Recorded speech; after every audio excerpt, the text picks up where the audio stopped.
I find it an interesting one because you're going into an environment here. This will challenge Gilbert Enoka. I know he's got a terrific track record.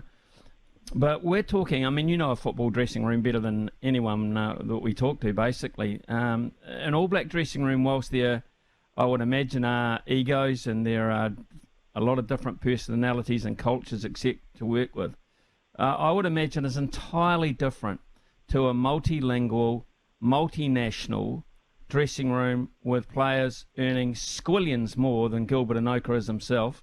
And all of a sudden this guy comes from the other side of the world and says, right, this is where we've got to start thinking about the game. Interesting.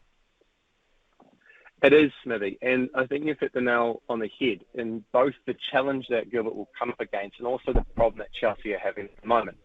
The dressing room itself is incredibly transient, where you'd have an All Blacks team that would have a core and they'll build around that core for maybe 3 or 4 years, which is a World Cup cycle. A Chelsea dressing room is incredibly ruthless. If you're not doing the job, then you do get cut.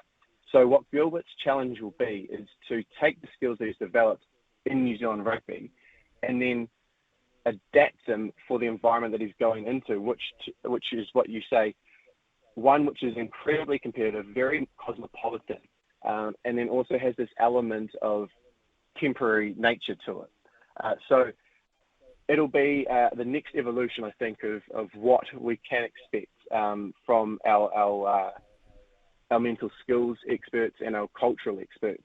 So it'll be interesting to see how he goes, and I'd imagine that he was one of maybe a handful, and I'd love to understand what separated him from the rest and how he was able to sell them on himself.